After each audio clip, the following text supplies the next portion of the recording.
Ok, bienvenidos a un video más de modelado, simulación y control, y en esta ocasión pues vamos a hablar de cómo simular sistemas de segundo orden no lineales, empezando por estos casos que son de baja dimensión, o sea, de segundo orden precisamente.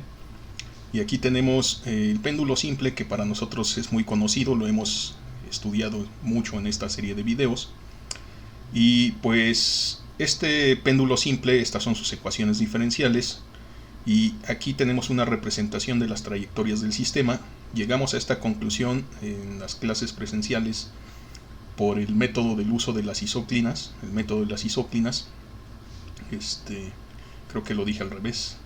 Entonces, sí, es el método de las isóclinas, ¿no? Utilizamos ese método y entonces llegamos a estas gráficas en el diagrama de fase.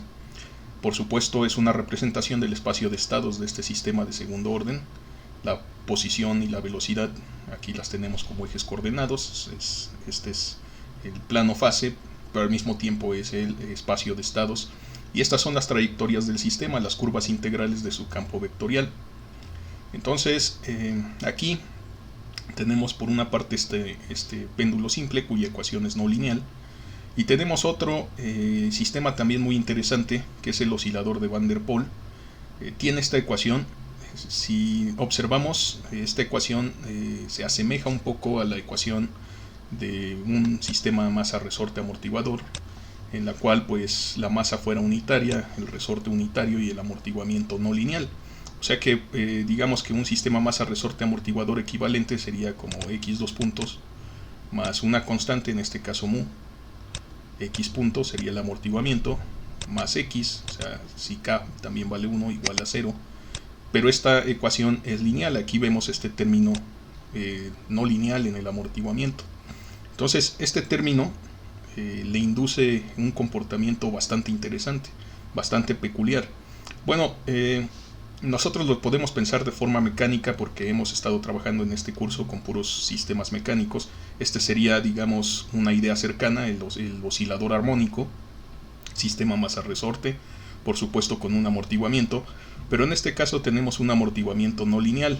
Sin embargo, pues el oscilador de Van der Pol realmente se sintetiza en electrónica, en circuitos eléctricos, como el que tenemos aquí dibujado. Este sería el oscilador de Van der Pol. Este de aquí se llama diodo túnel.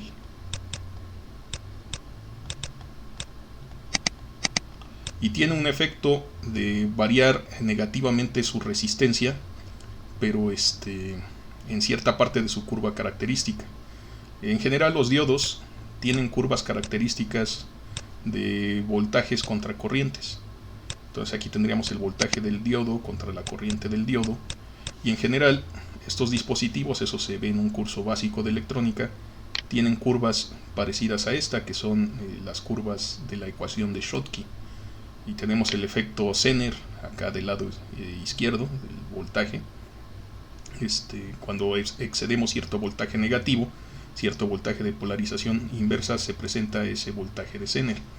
Bueno, la diferencia con un diodo normal y con este diodo túnel es que el diodo túnel en algún momento tiene una curva de esta forma. Es decir, que aumentamos el voltaje pero baja la resistencia, o sea, baja la corriente, ¿no?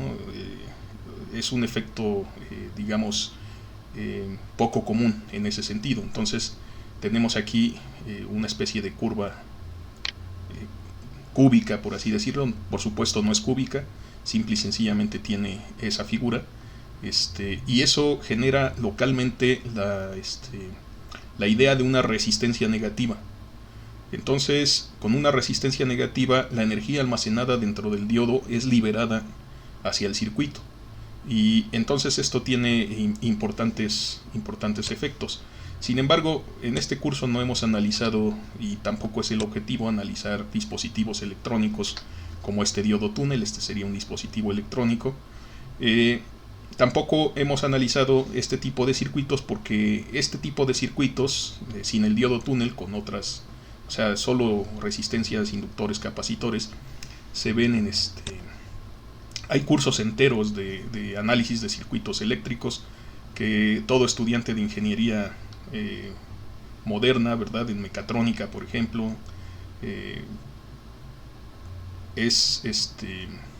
lleva esos cursos, ¿no? Muy completos. Entonces, sin embargo, pues vamos a hablar quizás en esta misma serie de videos más adelante, vamos a poner ejemplos de circuitos eléctricos sin profundizar mucho, porque pues ahí las ecuaciones que gobiernan el sistema, en vez de ser las ecuaciones de Euler-Lagrange, pues son ecuaciones de las leyes de Kirchhoff y las leyes, y la ley de Ohm y todas esas leyes conocidas en teoría de circuitos. Esas leyes en este sentido pues nos dan lugar a las ecuaciones diferenciales, pero bueno, también se le puede aplicar el método de Euler-Lagrange, pero ya no es tan intuitivo. Desde luego tenemos elementos que almacenan energía potencial como el capacitor, otros que almacenan energía cinética como el inductor. Entonces, desde luego se puede establecer un lagrangiano y definir coordenadas generalizadas, en este caso serían voltajes y corrientes, y hacer una derivación de Euler-Lagrange, pero ya no es tan intuitivo como lo es en el caso de los sistemas mecánicos. Ok, entonces, vamos a ver qué sucedería si hacemos la analogía mecánica, olvidándonos por un momento que esto es un circuito en realidad y que X sería el voltaje que vemos aquí en el diodo túnel. Pues la idea es que tenemos una región entre menos 1 y 1 sobre X, donde el amortiguamiento es negativo. Ciertamente, si X en valor absoluto es más pequeño que la unidad, el cuadrado es todavía más pequeño, y entonces todo este término dentro del paréntesis se vuelve negativo.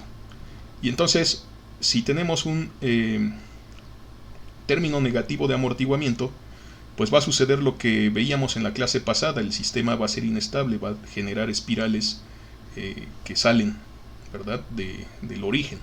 Entonces aquí vamos a imaginarnos precisamente ese efecto. Vamos a imaginarnos que si estamos por dentro de estas franjas entre menos 1 y 1, según esta ecuación, aquí el amortiguamiento es negativo. Entonces aquí nosotros vamos a ver trayectorias del sistema que tienden a tener este tipo de comportamientos espirales. Por supuesto, también es no lineal, o sea que no exactamente son espirales en el sentido que lo hemos visto, pero sí tienen una tendencia a girar de esa forma. Entonces tendríamos trayectorias del sistema inestables por dentro de esta franja. Sin embargo, por fuera de la franja, aquí cuando X ya supera en valor absoluto a la unidad, el cuadrado es todavía más grande y siempre es positivo porque pues está al cuadrado, no importa que estemos de este lado donde X es negativa. El signo se cancela por el efecto del cuadrado. Entonces aquí se vuelve muy grande el amortiguamiento, se vuelve bastante grande, crece prácticamente al cuadrado, el 1 deja de influir, y entonces aquí vamos a ver curvas estables. O sea, tendríamos tendencias a llegar al origen, pero por supuesto nos vamos a detener, nos detendríamos un poco antes, ¿no? Entonces tendríamos curvas como esta, aproximadamente, donde quiera que nos encontráramos, pues serían curvas que incluso dejarían de ser espirales, o sea, no oscilarían por el tamaño del amortiguamiento. Entonces tendríamos tendencias parecidas a esto, siempre intentando seguir siempre siguiendo el orden de las manecillas del reloj. Entonces serían curvas como esta. ¿Cuál sería el efecto total? Bueno, si nosotros nos encontramos en un punto inicial aquí o sea, dentro de esta franja de amortiguamiento negativo, pues el sistema va a tender a ser inestable. Pero pasado un tiempo vamos a alcanzar una región donde el sistema ya es estable, y entonces aquí vamos a ver precisamente esa tendencia del sistema a converger, y más o menos rápido. Sin embargo, pues volvemos a caer a la región de inestabilidad y volvemos a tender a salir de esa franja. Volvemos a caer a la región de estabilidad y ahí nos la pasamos. Y entonces vamos a estar evolucionando en una trayectoria cerrada, pero de una forma pues un poco extraña, no necesariamente elíptica ni circular, puede ser bastante extraña. Y en este caso no importa cuál sea la condición inicial, o sea, si mi condición inicial está por fuera y no es ninguna de las que tengo graficadas, pues de todas maneras va a suceder lo mismo, pero voy a observar un comportamiento a que la trayectoria al final de cuentas tienda a esta trayectoria roja. Lo mismo si estoy en un punto dentro de la trayectoria, voy a ver esta tendencia. No importa cuál sea la condición inicial, mientras no sea cero, voy a ver tendencia a alcanzar esa trayectoria roja, y una vez que encuentro esa trayectoria, me mantengo ahí. Esto es algo característico de ciertos sistemas no lineales. Fíjense que el de arriba no lo tiene, este péndulo no lo tiene. Tendrá trayectorias cerradas en algunos puntos y luego trayectorias abiertas en otros puntos, pero nunca en un punto inicial voy a encontrarme siempre a la misma trayectoria tarde o temprano. En este caso del oscilador de Van der Pol sí, y entonces esta se llama ciclo límite.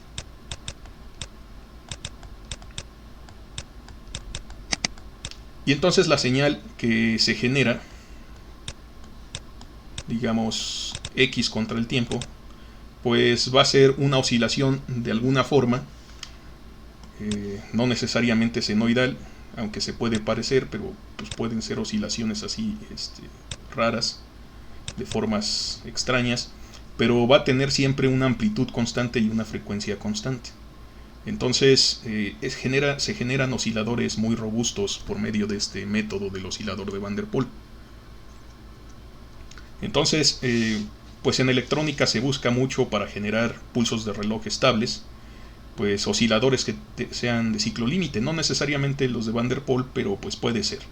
Entonces, ok, entonces vamos a observar estos fenómenos en Simulink, pero antes de eso, pues tenemos que ver cómo vamos a realizar los cálculos, y eso es la simulación, y eso es por medio de este diagrama de Simulink. Entonces lo que tenemos que hacer, como siempre, de estas ecuaciones diferenciales, pues necesitamos despejar la derivada de mayor orden. Vamos a hacer eso aquí rápidamente. Al fin pues ya conocemos cuál es la respuesta en la mayoría de estos casos. Para el péndulo simple tendríamos la teta 2 puntos es igual a menos g sobre L seno de teta, y la idea sigue siendo la misma. Si aquí ponemos teta 2 puntos, cuando se integra obtenemos teta punto, o sea la velocidad angular, y cuando se integra tenemos teta, la posición angular del péndulo.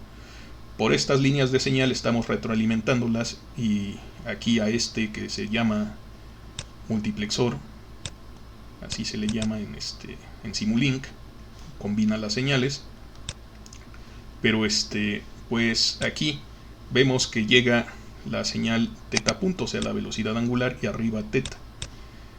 Y con esas dos señales pues tenemos que construir una función que depende de estas dos variables. ¿Cuál es esa función? Bueno, en este caso solo depende de una variable, pero para efectos de este diagrama, esta sería f de teta, teta punto. Entonces tenemos que escribir menos g sobre L seno de teta aquí adentro de este bloque, un bloque que se llama bloque de función.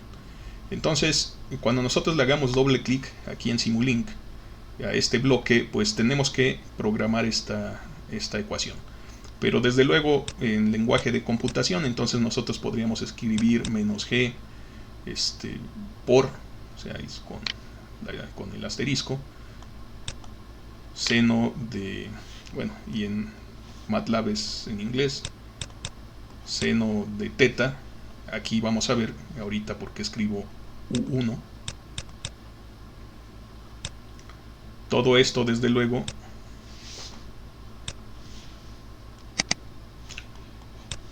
dividido entre L. Entonces, ¿por qué escribo U1? Bueno, para MATLAB, aquí en este multiplexor,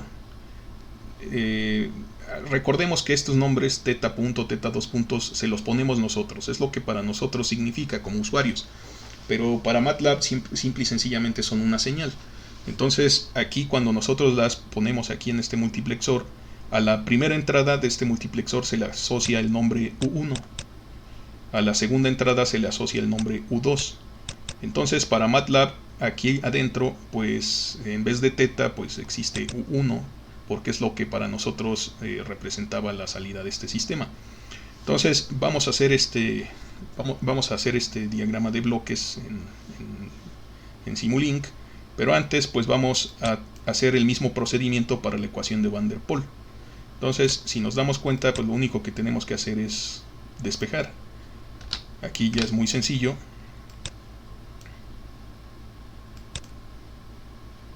Ya tenemos la ecuación escrita. Básicamente, pues lo único que hay que hacer es pasar estos términos con el signo contrario y del otro lado del igual. Pues aquí vamos a hacerlo rápido. Y entonces, pues tenemos que x dos puntos, o sea, la derivada de más alto orden, es igual a todo esto con signo negativo. Aquí sería negativo y aquí sería negativo también. Ok, entonces pues aquí tenemos nuestra ecuación despejada, y en este caso todo este término sería para nosotros f de x, x punto. Entonces, si pensamos en el oscilador de Van der Pol, pues resulta que aquí nosotros tendríamos x2 punto, y aquí pues x punto en esta línea de flujo de señal y en esta x, y entonces pues aquí la dependencia cambia. Aquí sería ahora la función de x por x punto, y hay que notar que en esta ocasión efectivamente sí tenemos a las dos variables, x punto y x, ¿no? O sea, x, x punto, y desde luego aquí pues ya no sería teta ni teta punto, sino sería x y x punto respectivamente. Entonces en este caso U2 sería x punto y U1 sería x.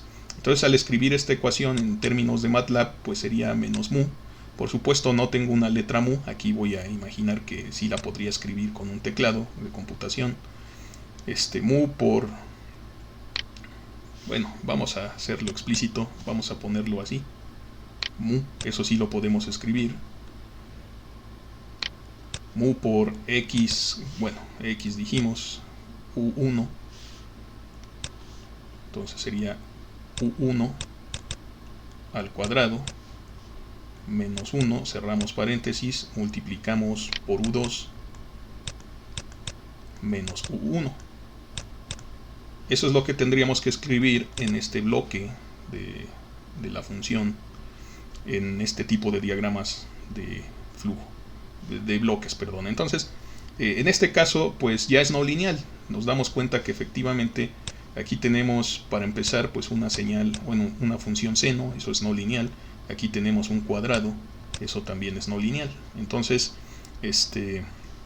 vamos a representarlo de esta forma, con este bloque de función que para eso nos sirve, para representar términos no lineales. Ok, entonces vamos a hacer eso aquí. Aquí previamente pues ya tenía abierto Simulink. Y entonces vamos a ver de dónde jalamos esos bloques.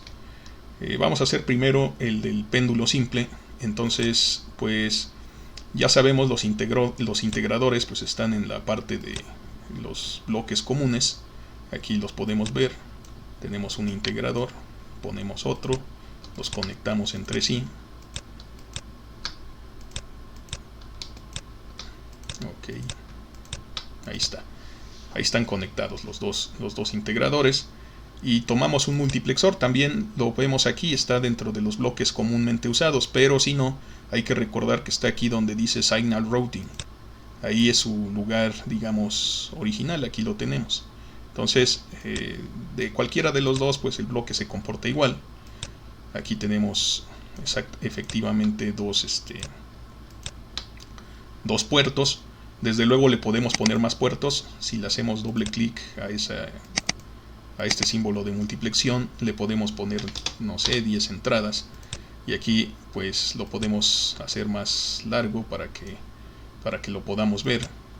O sea, tendría en efecto 10 entradas. Pero Pero en esta ocasión pues 10 entradas es demasiado. Solo necesitamos 2, así que le dejamos las 2 entradas originales y lo tratamos de mantener en su tamaño, en un tamaño adecuado. Ok, entonces aquí tenemos esta situación y pues vamos a hacer estas conexiones. Si se dan cuenta, aquí es muy simple. Aquí falta por supuesto el bloque, nos falta el bloque de la señal, bueno, de la función que tenemos aquí. Ese lo vamos a sacar aquí donde dice User Defined Functions. Ese es su lugar, aquí lo vemos, es el primero que resulta. Entonces tomamos el bloque y lo ponemos aquí. Entonces pues vamos a conectar de esta forma. Y desde luego pues también conectamos como lo tenemos en el dibujo del lado derecho de la pantalla. Y pues está prácticamente listo. Lo único que tenemos que hacer desde luego es programar esta ecuación. Entonces vamos a hacerlo. Vamos a escribir aquí en este lugar donde dice expresión, vamos a escribir estos símbolos que pusimos ahí. No es necesario ponerle teta 2 puntos o x 2 puntos igual, no, nada más tenemos que escribir del paréntesis hacia el lado derecho. Entonces eso va a ser igual a la salida, vaya, ¿no? Entonces aquí pues vamos a hacerlo así, menos g por seno de u1. Por cierto, aquí no es necesario usar los paréntesis cuadrados para denotar a las entradas. También pueden ser paréntesis circulares. Pero yo prefiero utilizar paréntesis cuadrados porque al leer esta expresión me doy cuenta de dónde están las entradas. Y pues no confundo con los paréntesis de los signos de agrupación. Entonces, por ejemplo, aquí pues ya todo esto va dividido entre L. Entonces tenemos que definir estos parámetros en el workspace de MATLAB para que funcione. Entonces vamos a hacer eso. Vamos a imaginarnos, bueno, la gravedad es la gravedad cerca del planeta Tierra. O sea, G es igual a 9.81 aproximadamente metros sobre segundo al cuadrado. Vamos a escribir la masa del péndulo. Vamos a imaginarnos que la masa del péndulo fuera de 1 kilogramo. Si nos damos cuenta, la ecuación del péndulo en realidad es independiente de la masa. Entonces pues no aparece en ningún lugar ese parámetro. Pero bueno, ¿y qué más necesitamos? La longitud. Vamos a imaginarnos que mida medio metro nuestro péndulo, 0.5 en L. Entonces ya con eso podemos pensar en hacer nuestra simulación. Pero hay algo importante que nos falta, es el lugar donde nosotros vamos a ver y los resultados, y ese desde luego pues es aquí en los bloques comunes o en sinks. Como habíamos visto, necesitamos el scope, y de una vez voy a arrastrar porque vamos a hacer los diagramas del plano fase. Vamos a mostrar qué es lo que pasa en el plano fase. Entonces, para empezar, la salida, el scope, pues es la posición angular, esa es la que nos interesa del péndulo. Aquí pues sería la posición contra la velocidad, como es en los diagramas de fase. Aquí pues me tiene que dar un 0 porque no he modificado las condiciones iniciales, o sea, eso significa que el péndulo está en reposo. Tanto teta 0 como omega 0 valen 0, entonces pues está quietecito aquí el péndulo, en teta igual a 0. Entonces vamos a ver que en efecto ese es el caso. Aquí pues es imperceptible casi, pero tenemos un punto en el origen, y aquí pues tenemos esta línea de ceros. ¿Qué hacemos? Bueno, pues perturbamos el péndulo, es decir, nos lo llevamos a una posición, digamos 45 grados, o sea, pi cuartos. Eso lo ponemos en este integrador más externo. Pi cuartos, MATLAB pues ya tiene definida esta macro, pi. Entonces vamos a ver qué pasa. Deberíamos ver oscilaciones sostenidas, y lo estamos viendo aproximadamente aquí en el plano fase. Por supuesto no alcanzamos a ver ahorita, necesitamos modificar el campo visual de esta cosa. Vamos a ponerle otra cosa distinta, por ejemplo de menos 5 a 5 en ambos ejes.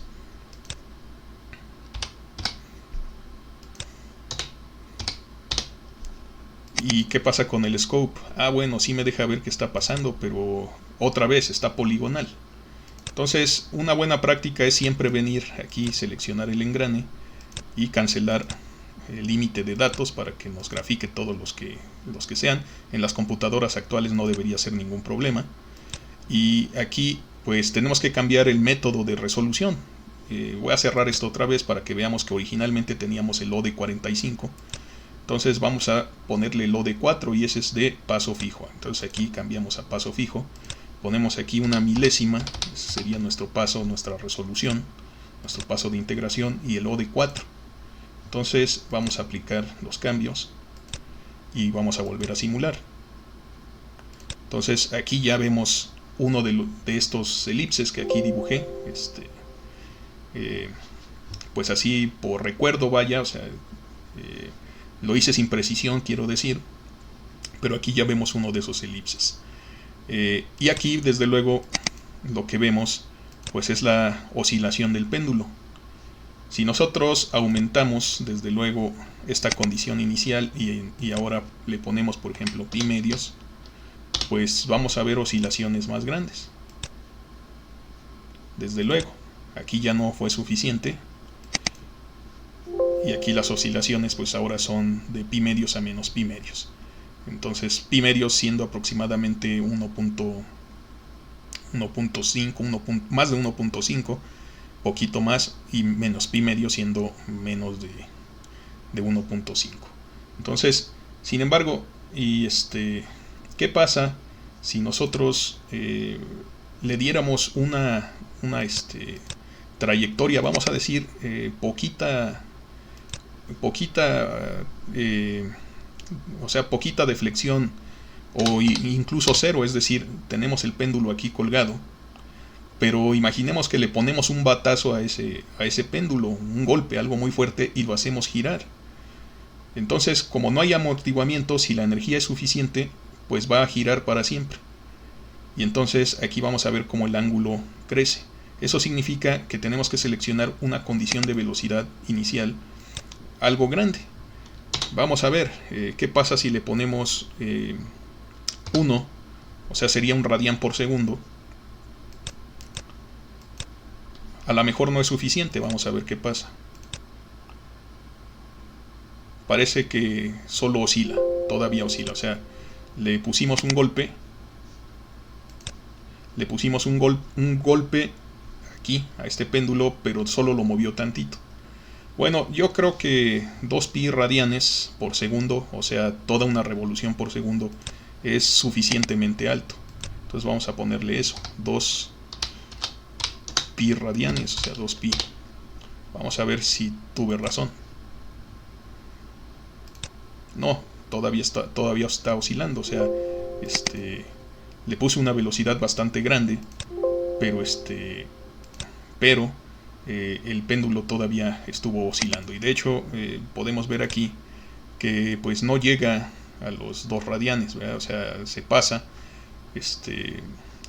no llega al pi radianes, que serían 3.14 radianes, se pasa un poquito de pi medios. ¿Y qué quiere decir eso? Bueno, pues eso quiere decir que con ese golpe, que el péndulo empezó aquí en 0, con el golpe que le pusimos, osciló un poquito más arriba de este nivel de referencia de donde está colgado. Entonces, pues vamos a ponerle valores realmente grandes. Por ejemplo, 20, o sea, 10 veces esa cantidad.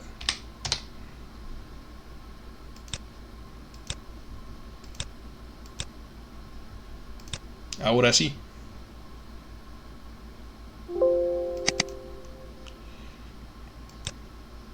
Lo que aquí vemos es un crecimiento lineal de la variable teta, porque la velocidad tiende a ser constante.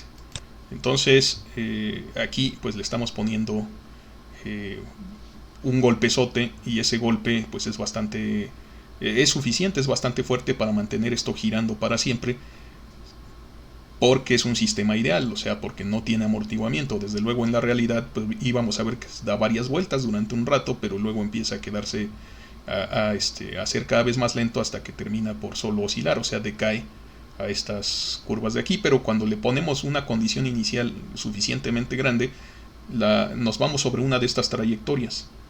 Y entre más sea la velocidad, las trayectorias son, son más horizontales. Entonces aquí ni siquiera alcanzamos a ver el comportamiento en el plano fase. Bueno, pero hemos estado viendo por segmentos este comportamiento y nosotros quisiéramos ver todo el diagrama de fases, o sea, cuando tenemos varias trayectorias graficadas.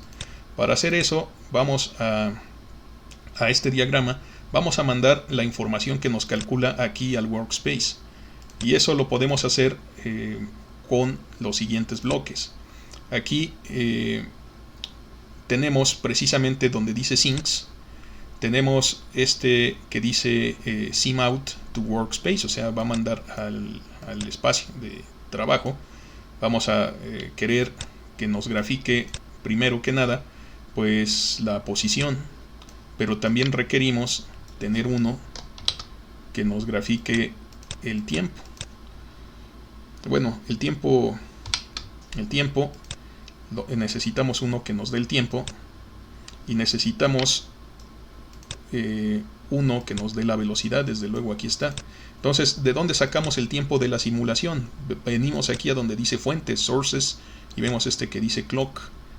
Me va a dar el tiempo de la simulación, o sea, los pasos desde 0 hasta 10 en incrementos de una milésima que hicimos al que forzamos al OD4 a trabajar.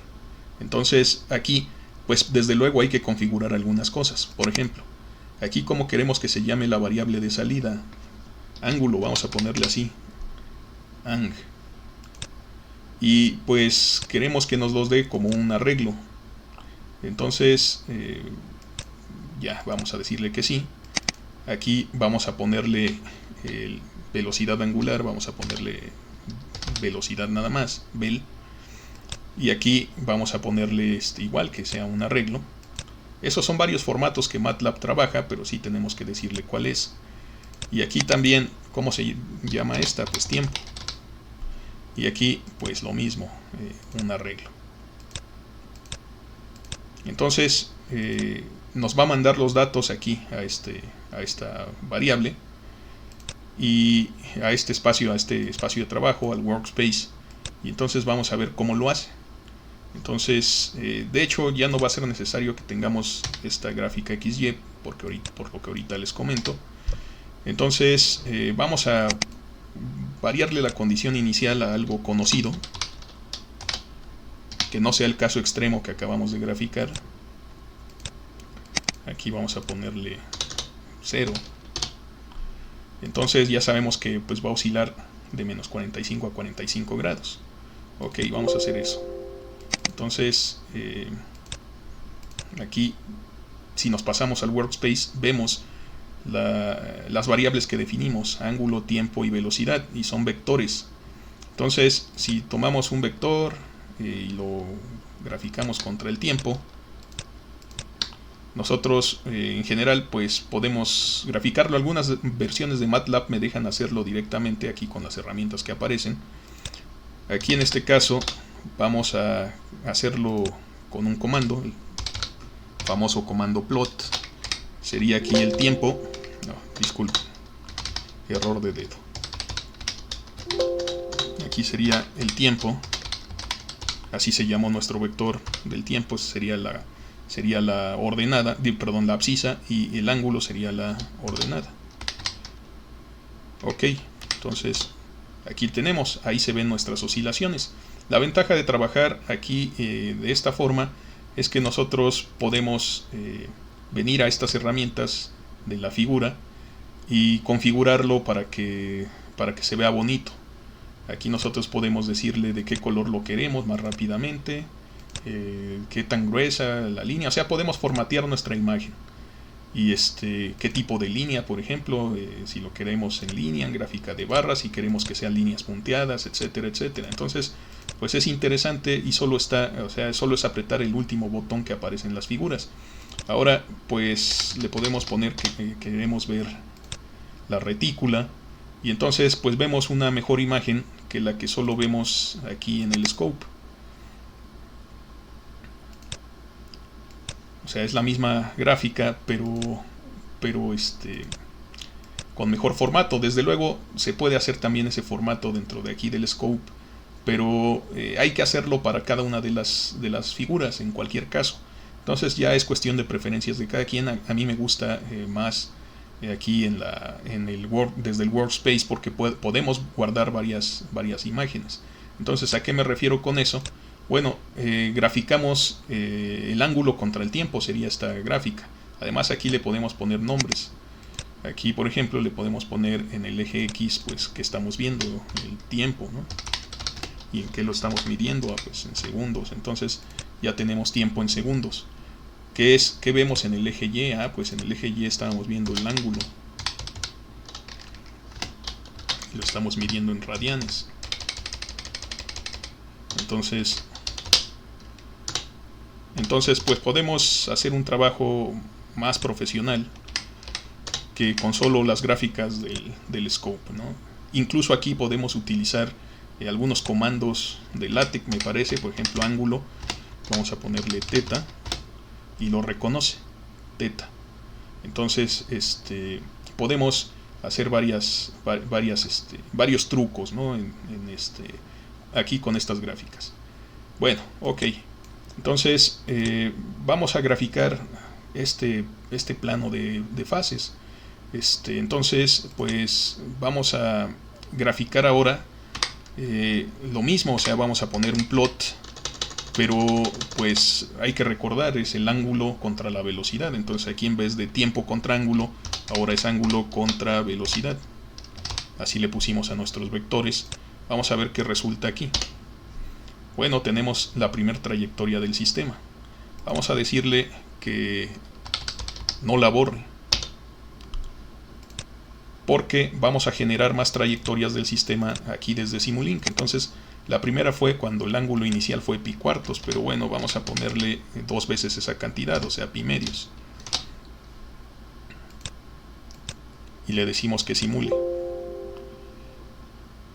Y luego pues aquí repetimos la operación y nos genera el segundo de estos elipses. Fíjense cómo en este caso los elipses parece que están siendo más bien horizontales, y los elipses más externos ya se ven un poco más raros, ya no son tan elípticos, son un poco más rómbicos. Entonces vamos a seguir variando nuestras condiciones iniciales. Por ejemplo, ¿qué tal si le pusiéramos pi octavos? O sea, unas oscilaciones más pequeñas.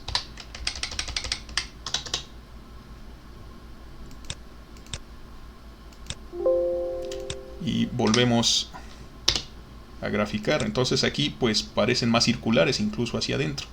Entonces vamos a poner unas cuantas más. Desde luego la que pusimos hasta ahorita pues era de pi medios como condición inicial. Vamos a ponerle, digamos, 3 pi medios, a ver qué pasa. Por cierto, ¿qué ángulo sería 3 pi medios?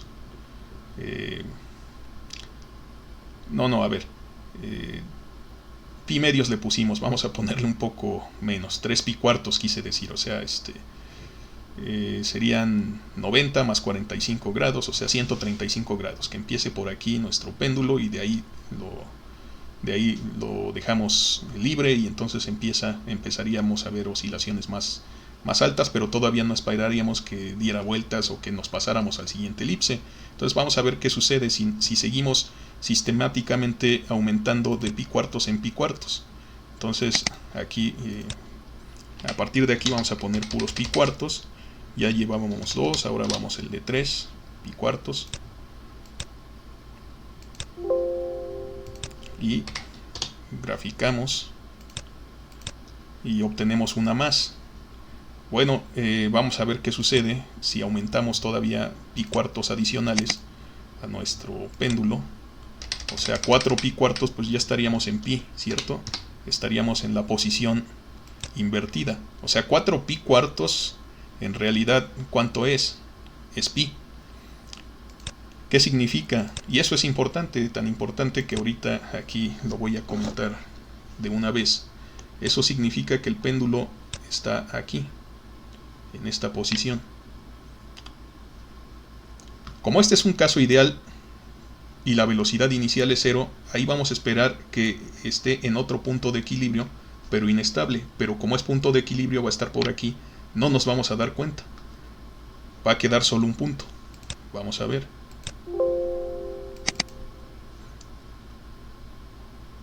En efecto, nuestra trayectoria fue constante en el valor de pi, 3.1416 aproximadamente. Entonces, pues vamos a graficar lo que vio MATLAB. Y aquí nos quedó este punto. Es imperceptible, pero ahí está. Ese es este punto de equilibrio inestable. Entonces, si nosotros aumentamos pi cuartos más, ya no vamos a regresar a esta sección del plano fase, nos vamos a ir a la siguiente sección. Vamos a hacer eso. Lo cual es lógico. Si ahora desplazo esto hasta esta posición, ya no va a oscilar hacia el lado derecho, ahora va a oscilar del lado izquierdo hacia el lado derecho. Pero de este lado, o sea, se va a venir por acá. Eso es lo que quiero dar a entender. Entonces, pues vamos a aumentarle esa cantidad. Ahora serían 5 pi cuartos.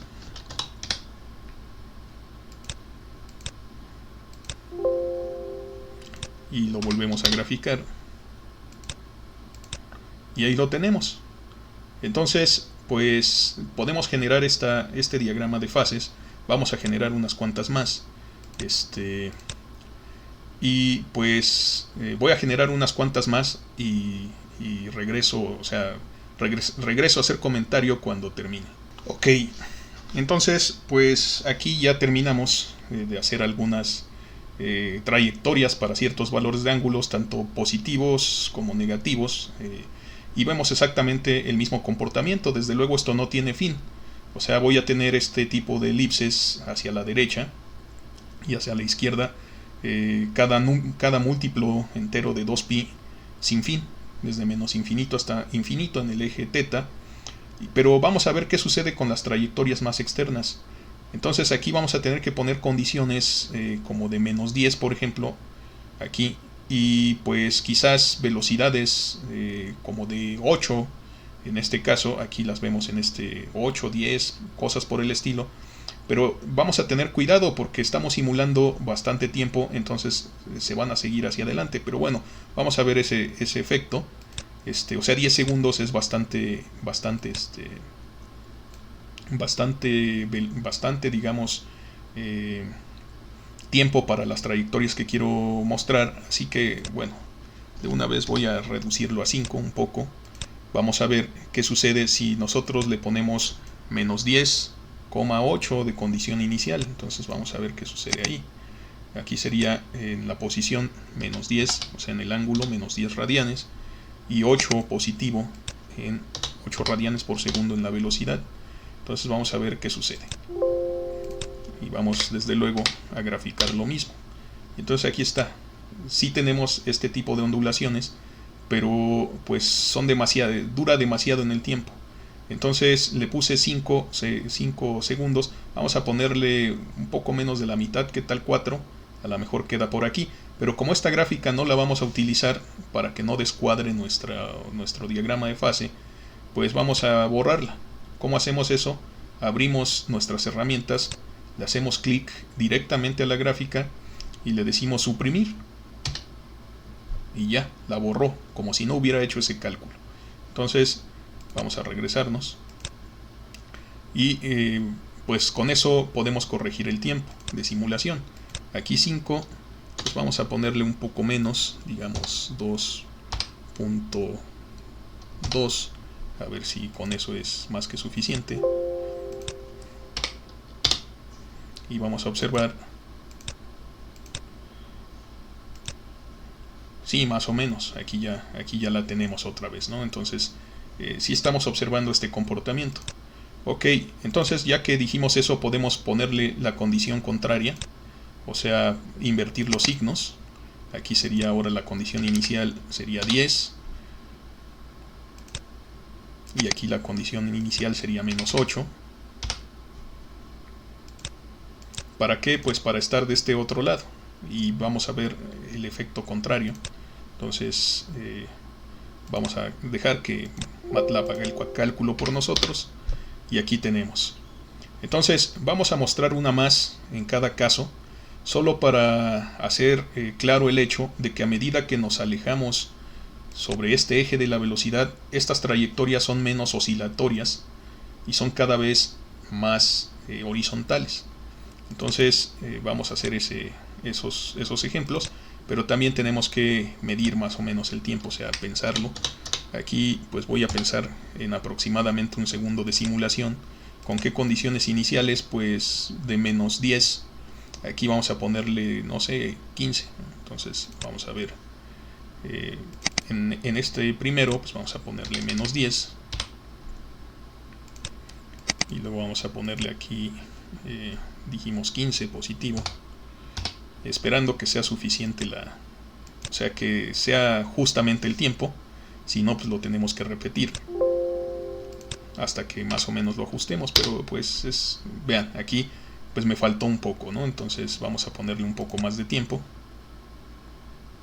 Por supuesto, no es necesario cancelarla. Si no se pasó, pues se puede encimar y no me voy a dar cuenta. Entonces vamos a ponerle aquí 1.2 de tiempo de simulación. Ahí está, más o menos. Entonces, pues lo único que tenemos que hacer para generar la de abajo es invertir las condiciones iniciales, o sea, invertirles el signo. En este caso, aquí sería 10. Y aquí sería menos 15.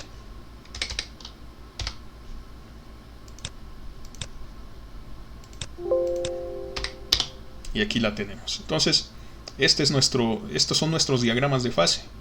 Y pues lo que podemos ver es que en efecto las oscilaciones de arriba, estas trayectorias, se empiezan a hacer menos oscilatorias, ¿verdad? O sea, son cada vez más constantes. Lo que significa que si nosotros le pegamos muy fuerte a este péndulo, pues el efecto de la inercia y de la gravedad pues es cada vez menos perceptible. O sea, la gravedad al final de cuentas es una cantidad finita y es menos perceptible porque la velocidad inicial fue mayor, o sea, la energía inicial que le imprimimos al sistema fue mayor. Este sistema no puede ganar más energía potencial que la que tengamos en el punto invertido y no puede perder más energía potencial de la que tengamos en este punto del péndulo colgado, y esa es una cantidad finita relativamente pequeña. Por lo tanto, cuando las velocidades iniciales son muy altas, o sea, nos estamos desplazando muy lejos sobre el eje omega, nos estamos yendo para arriba cada vez más, pues entonces lo que estamos haciendo es ignorar de alguna forma los efectos de la fuerza de gravedad en un giro constante. En términos del movimiento, desde luego, pero la fuerza de gravedad siempre va a estar ahí. En términos mecánicos, pues habría que ver si con tanta cantidad de energía más la fuerza de gravedad, los soportes del péndulo iban a ser suficientemente resistentes, si la varilla del péndulo iba a resistir esa forma de trabajar, ese ciclo de operación. Pero dinámicamente, o sea, en términos de sus ecuaciones diferenciales, aquí vemos que efectivamente el método de las isóclinas predijeron qué era lo que iba a pasar con este sistema, y que MATLAB pues efectivamente hace los cálculos y los hace de una forma más precisa que nosotros. Aquí desde luego pues hasta, o sea, ya sabemos en qué número está cada una de estas trayectorias, ¿no? Tenemos todos esos datos los generó MATLAB para poder construir esta gráfica. Bueno, entonces eso es por una parte. Aquí ya comprobamos qué pasa con este dibujo, ya vimos qué es lo que tenemos que hacer en Simulink para graficar sistemas, o sea, para simular sistemas no lineales. Vamos ahora a hacer este sistema de Van der Pol, el oscilador de Van der Pol, y vamos a observar estos ciclos límite. Entonces vamos a hacerlo. Aquí voy a volver a poner la gráfica XY para observar el ciclo límite. Y vamos a alterar desde luego la ecuación diferencial. Y vamos a poner ahorita condiciones iniciales igual a 0. Y de ahí las vamos a ir cambiando a varias, desde luego también. Entonces, aquí vamos a introducir las ecuaciones de Van der Pol como las tenemos aquí. O sea, tenemos menos mu por u de 1. Eso está al cuadrado. Menos 1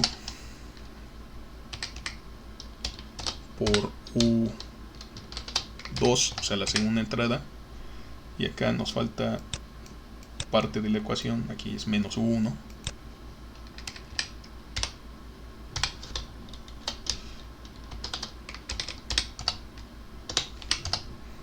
y se supone que está todo listo. Ok, aquí pues me marca que pues no hay esta variable. Vamos a ver. Entonces vamos a definirla. Mu. Vamos a imaginarnos que fuera igual a 1. Entonces vamos a ver qué sucede. Aquí. Ok, aparentemente todo está correcto. Bueno, lo único que pasó aquí es que estamos en el punto de equilibrio. Aquí vemos precisamente que estábamos en el punto de equilibrio. Quiero poner este por acá. Ok. Vemos que estábamos en el punto de equilibrio. Efectivamente, ahí es 0. O sea, si x es 0 y x punto es 0, estos dos primeros términos da 0, y entonces x dos puntos también es igual a 0. La ecuación se satisface trivialmente. Vamos a cambiar a un punto un poquito afuera, digamos, ¿qué tal una décima afuera del origen? O sea, sobre 0 en la velocidad, pero hacia afuera, o sea, hacia la derecha, aquí, pero menor que la unidad, o sea, no estamos sobre la franja, seguimos dentro de la franja de amortiguamiento negativo. Entonces vamos a ver qué sucede ahí. Bueno, hay que regresarle el tiempo de simulación. Vamos a ponerle más, vamos a ponerle 30 en esta ocasión.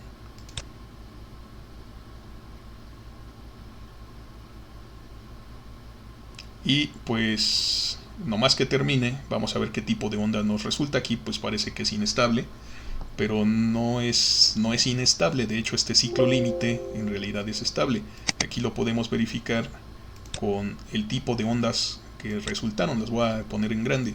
Aquí vemos que son ondas parecidas a las ondas senoidales, pero como que están deformadas hacia la izquierda.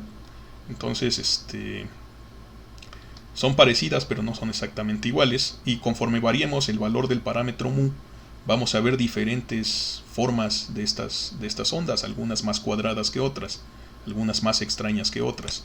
Entonces, aquí lo único que pasó es que necesitamos más espacio en la visualización. Vamos a ver, las oscilaciones aquí llegan como de -2 hacia el 2, desde luego. Entonces, esos serían los números mínimos que tendríamos que configurar aquí. Pero vamos a ponerle de -5 a 5, como estábamos hace rato. Y vamos a volverlo a simular. Vamos a ver si alcanza el ciclo límite. Entonces aquí tenemos esta trayectoria. Y en efecto podemos ver esta forma, ¿no? Una forma parecida a esta. ¿Qué pasa si nos ponemos por fuera de las condiciones iniciales? Es decir, ¿qué veríamos? Por supuesto, puedo hacer esta misma gráfica aquí desde el workspace, puesto que tengo los datos. No les he cambiado el nombre. Sería ángulo contra velocidad, por supuesto ahora más bien sería posición contra velocidad o voltaje contra corriente o algo por el estilo. Pero aquí lo puedo volver a poner. Entonces vamos a decirle que queremos ver la cuadrícula y que además nos guarde esta gráfica. Ok, entonces, pues, ¿qué pasa si ahora nuestra condición inicial estuviera fuera, digamos, aquí por el número 4,0? Estamos por fuera de este ciclo, de esta figura, de esta curva que aparentemente es una curva cerrada. Vamos a ver qué es lo que hace MATLAB. Entonces dijimos que por fuera de ese ciclo sería algo así como 4. Entonces vamos a ver qué es lo que pasa. Si nos damos cuenta, lo que está haciendo es que se está regresando a ese ciclo, y una vez que llega a él, pues ahí se va a quedar, y de ahí pues no lo vamos a sacar. Es un ciclo límite estable. Entonces pues ahí sigue simulando, sigue haciendo cálculos, pero pues está dando vuelta en el mismo lugar. Nosotros no lo podemos ya apreciar, pero sigue ahí. Entonces pues vamos a graficar esa otra curva. Y aquí nos damos cuenta que en efecto empezamos en otro punto, acá en el 4,0, y en el primer experimento habíamos empezado en el punto 1,0. Entonces, pues no importa en qué lugar nos coloquemos del plano, mientras no sea el 0, porque el 0 es de equilibrio, ahí se queda, Pero mientras no sea el 0, en cualquier otro punto del plano vamos a tender a esta curva que se llama ciclo límite. Y para verificarlo, pues vamos a poner un punto por acá. ¿Qué tal el 3,3? O el 3,2. Vamos a ponerle 3,2, o sea, sería 3 en la posición, 2 en la velocidad. Entonces vamos a hacer eso aquí. 3 en la posición, en este primer integrador. 2 en la velocidad. Vemos exactamente la misma tendencia.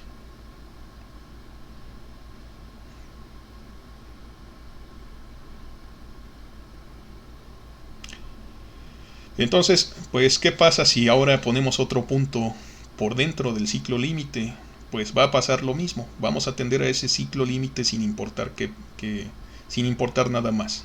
Entonces, pues desde luego aquí lo podríamos graficar sobre la que ya tenemos. Aquí tenemos la correspondiente curva. Aquí teníamos la primera de adentro, la segunda de afuera, la tercera de afuera. Desde luego podemos poner condiciones iniciales por fuera también.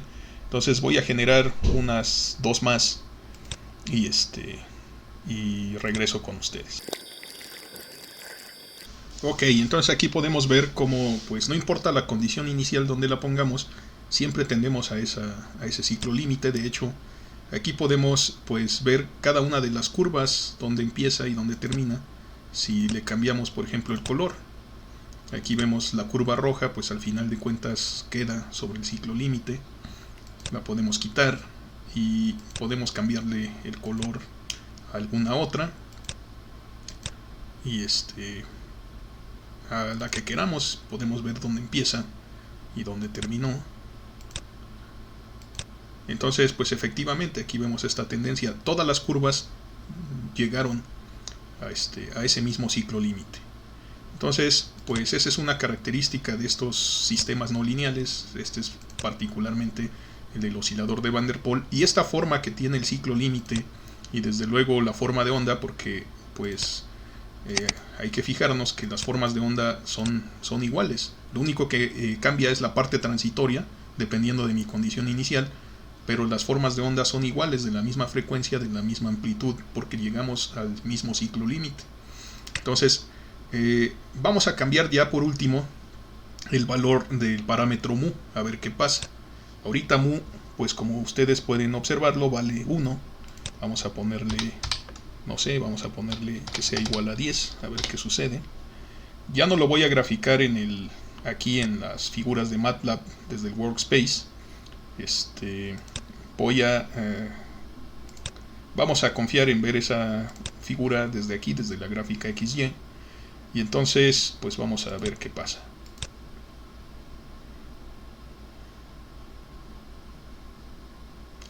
Ciertamente se hizo bastante más rara, bastante más radical, más parecida a la que había dibujado aquí yo al principio, pero una vez que alcance ese ciclo límite, ahí va a permanecer. Lo único que va a pasar es que nos falta campo visual aquí en este plot. Entonces le voy a dar campo visual, no sé, vamos a ponerle en X, está bien. Vamos a ponerle más y menos en Y, digamos 15, de menos 15 a 15, a ver si es suficiente. Si no, pues lo volvemos a cambiar. Sí, fue suficiente en esta ocasión.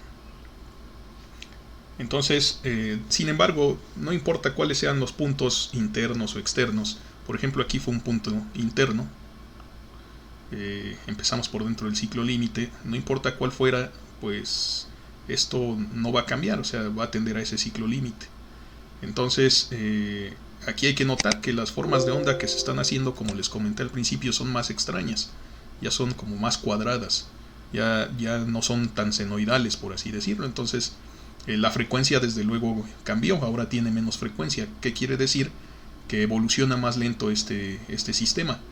Y entonces, pues, pero tiene el mismo comportamiento de ciclo límite. Es decir que si nosotros le cambiamos la condición inicial, por ejemplo, una que nos guste ahorita de menos 10, o sea, sobre la velocidad, pero digamos menos 4,10, vamos a ponerle esa, pues nos va a generar exactamente el mismo el mismo ciclo límite, menos 4, menos 10.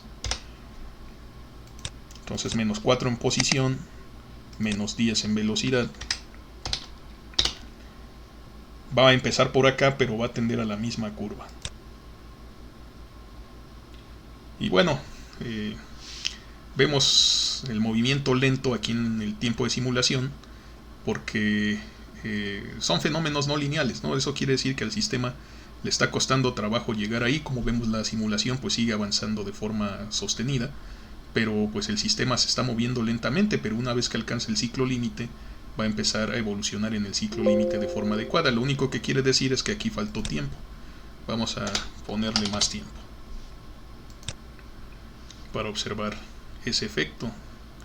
Efectivamente, si lo pensamos, tendió rápidamente hacia el cero en velocidad, o sea, está muy cerca del cero, por eso se está moviendo tan lentamente. Y cuando vemos que se aleja del cero, que hace esos brincos súbitos de los lóbulos más grandes, pues las velocidades son bastante altas, entonces se mueve rápido, pero conforme se acerca al cero en la velocidad, pues comienza a moverse más lento. Aquí pues voy a esperar que ese tiempo sea suficiente para la convergencia, si no, pues hay que darle más tiempo de simulación. Pero eso es una de las ventajas precisamente de hacerlo en simulación, que es más, o sea que es cuestión de cambiar parámetros y observar los resultados. Nos podemos dar una muy buena idea de qué es lo que sucede con nuestros sistemas.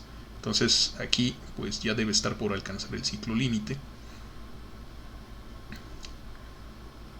Y ahí lo tenemos. Volvió a llegar al ciclo límite, si se dan cuenta, rápido, o sea, amplias velocidades, movimientos rápidos, y aquí cerca del cero en la velocidad, movimientos lentos y otra vez. Entonces aquí a partir de ahí pues ya se quedó en el ciclo límite, se quedó ciclado, como podríamos decirlo comúnmente. Y bueno, ese es el objetivo de este tipo de sistemas. Entonces los sistemas no lineales pues no son sencillos de analizar, desde luego, pero tienen comportamientos más complejos, dinámicamente más ricos, o sea, tienen más riqueza dinámica, y pues tienen utilidades que no podríamos conseguir con sistemas lineales. Entonces pues tampoco hay que espantarse de los sistemas no lineales. Son muy útiles también, hacen muchas cosas por nosotros. Vamos a cambiarle ya por último mu a un valor pequeño. Si le cambio a un valor pequeño, por ejemplo una décima, las trayectorias van a tender a ser más redondas, más circulares. Entonces vamos a ver ese efecto. Ya lo hice. Bueno, no debí de haber puesto estas condiciones iniciales, pero bueno, ¿por qué? Porque hizo una excursión por fuera de nuestro campo visual, pero ya vimos que tiende a ese ciclo límite, y que en efecto ese ciclo límite es más ovalado, sin ser completamente ovalado. Y también estamos viendo que pues ahora la frecuencia también va a aumentar, o sea, da más giros. Y aquí pues lo estamos viendo en esta gráfica. Cuando salió cuadrada pues nos dio un par de ciclos y aquí estamos viendo pues muchos más. Y definitivamente esta onda que vemos aquí dibujándose, si nosotros nada más vemos este dibujo, pues no podríamos discernir si es una onda seno o no. O sea, de hecho parece una onda senoidal. Entonces pues esto pues se asemeja más a un movimiento circular o elíptico sobre el plano fase, como habíamos estado viendo con anterioridad. Entonces ese parámetro mu pues controla no solo la frecuencia, sino también controla no solo la frecuencia, sino también la forma que tiene ese ciclo límite. Y pues hay ciclos límites que son estables y otros que son inestables. Unos que son estables por un lado, es decir que si empezamos por fuera del ciclo límite tendemos a él, pero por dentro del ciclo límite nos vamos a cero, por ejemplo, y ya no volvemos al ciclo límite. Entonces es un ciclo límite, digamos, tipo puntosilla. Otros que son más chistosos, ¿no? O sea, estamos dentro de cierta región, tendemos al ciclo límite, o sea, son marginalmente estables, pero por otra región pues ya jamás vamos a conseguir volver. O sea, sistemas lineales son todavía más complicados incluso que esto. Bueno, pues espero que esta clase les haya sido útil. Espero que les haya gustado este video. Ya saben, si tienen dudas o preguntas, déjenmela en los comentarios. El día de hoy, muy importantemente, vimos cómo utilizar este bloque de función para representar funciones no lineales, como esta de seno y como los cuadrados, etcétera, combinaciones que se puedan presentar de términos no lineales. Vamos a estar utilizando mucho estos bloques en simulaciones posteriores. Entonces, ese era realmente el objetivo. También vimos algunas cosas adicionales que tiene MATLAB, que me permite graficar acá desde el workspace y obtener gráficas más refinadas, ¿verdad? Pero bueno, eso es digamos un poco secundario a esta clase. Aquí pues realmente era hablar del concepto de este bloque de función y además pues del concepto de los ciclos límite que se presentan en algunas ecuaciones diferenciales no lineales. Que los sistemas no lineales no necesariamente son mecánicos, también pueden ser eléctricos, electrónicos, hidráulicos, neumáticos. De hecho, la mayoría de los sistemas son no lineales en sí. Ok, entonces, bueno, creo que ha sido suficiente. Si este video les gustó, pues denle like. Si no se han suscrito, pueden suscribirse para estar al pendiente de más videos. Y pues definitivamente los veo la próxima clase.